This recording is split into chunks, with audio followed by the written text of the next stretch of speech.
આજે હું તમારી સાથે શેર કરીશ સુરતી ખમણની રેસીપી।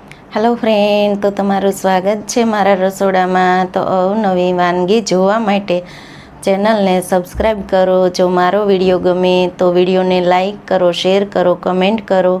બાજુમાં રહેલ બેલ આઇકનને દબાવો તેથી નોટિફિકેશન તમને રોજ મળતું રહે। તો ચાલો શરૂ કરીએ રેસીપી। સુરતી ખમણ બનાવવા માટે મેં 1.5 કપ ચણાની દાળ લીધેલી છે। ચણાની દાળને તમે વધારે કે ઓછી કરી શકો છો। દાળને પહેલાં આપણે સારી રીતે ધોઈ લેશું। તો દાળને આપણે પલાળી દેશું। 1.5 કપ ચણાની દાળ છે તો આપણે 3 કપ જેટલો પાણીનો ઉપયોગ કરેલો છે। તો દાળને આપણે 4 થી 5 કલાક માટે આપણે ઢાંકી અને રેસ્ટ આપી દેશું। 5 કલાક થઈ ગઈ છે તો દાળને આપણે ચેક કરી લેશું। 5 કલાકમાં દાળ તમે જુઓ છો કે એકદમ સારી એવી પલળી ગઈ છે। દાળમાંથી આપણે બધું જ પાણીને કાઢી લેશું। જુઓ છો કે દાળમાંથી આપણે પાણી બધું જ કાઢી લીધું છે। તો દાળમાં પાણી જરાય રાખવાનું નથી।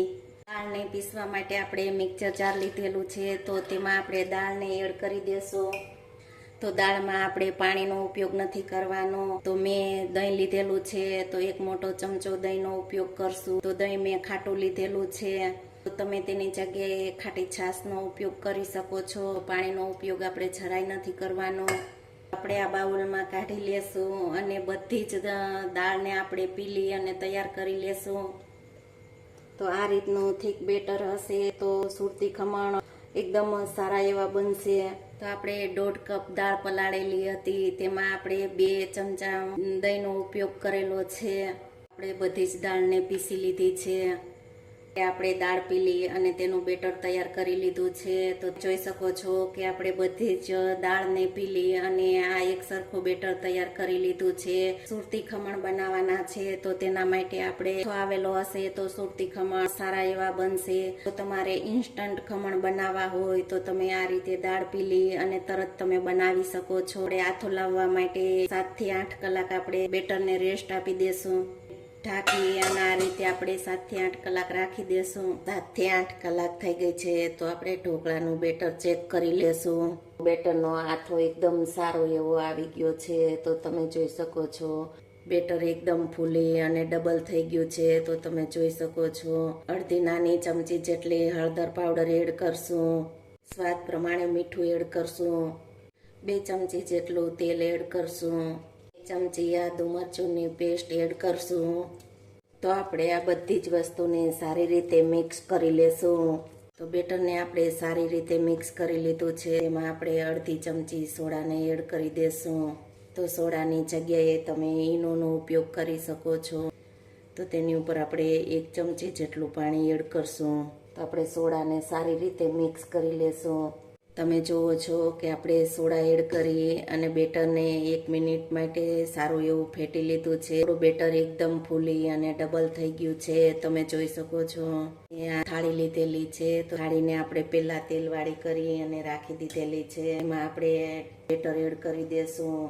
તો આ ખમણનું બેટર છે તે બધું જ બેટર આપણે આ એક ડીશમાં જ બધું એડ કરી દેશું। આપણે 2 ડીશ નથી બનાવવાની જેથી કે આપણા સુરતી ખમણ છે તે એકદમ સારા બને અને એકદમ ફૂલી અને પરફેક્ટ રીતે સુરતી ખમણ બને। પાણી ગરમ થઈ ગયું છે તો આપણે ખમણને સ્ટીમ કરવા રાખી દેશું।